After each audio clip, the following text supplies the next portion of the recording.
Place à présent au grand reportage de ce journal. Plusieurs quartiers de Kinshasa dans le sud et l'ouest sont victimes depuis une semaine maintenant des vastes inondations.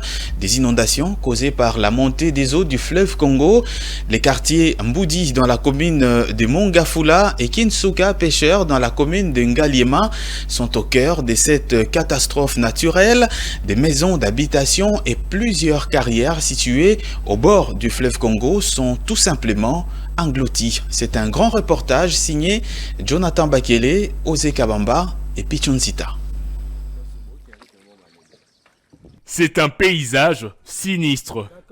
Cette situation sévit depuis plusieurs semaines déjà.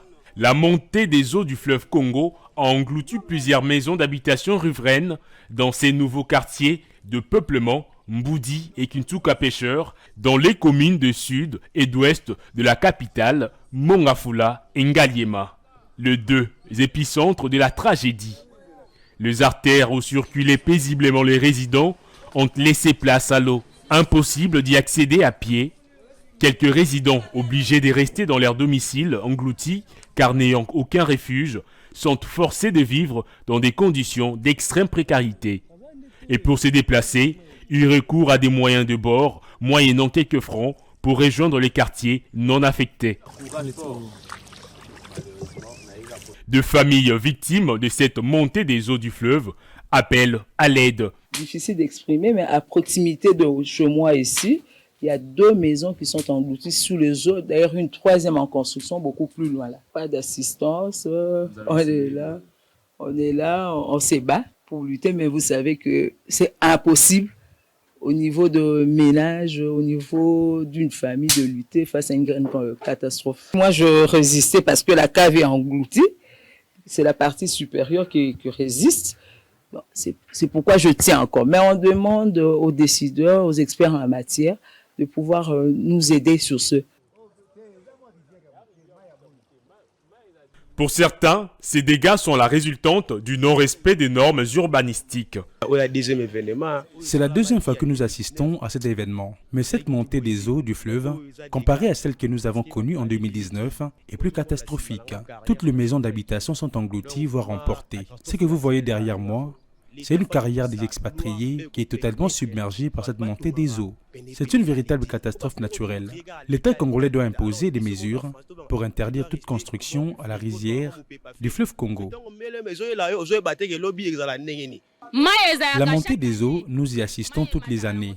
Ce n'est pas une première fois. Cependant, toutes ces personnes qui s'aventurent à construire au bord du fleuve doivent prendre toutes les dispositions pour quitter les lieux et se rendre à l'évidence que ce site n'est pas un endroit approprié.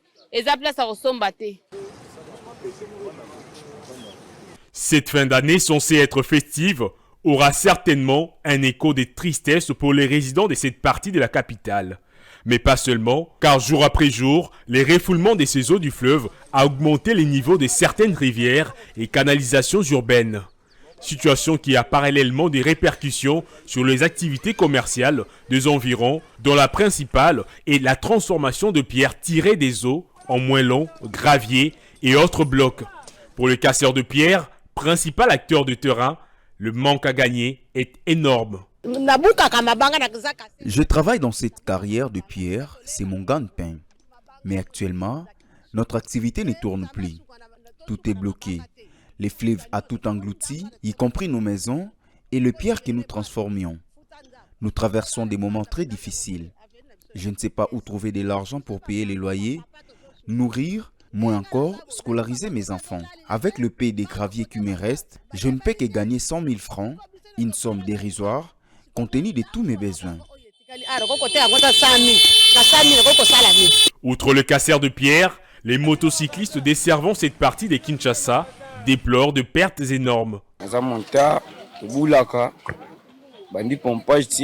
En temps normal, le prix du trajet des pompages jusqu'ici était fixé à 2000 francs congolais et de l'arrêt Seaporte jusqu'à la faculté, une concession des Kumbanguistes à 1000 francs congolais. Bien avant la montée des eaux, je gagnais entre 30 000 et 20 000 francs congolais par jour, mais actuellement, je ne gagne qu'environ 10 000 à 15 000 francs congolais. Le manque à gagner est énorme. 15 000, 10 000, Si cette situation est passagère, elle n'en reste pas moins récurrente.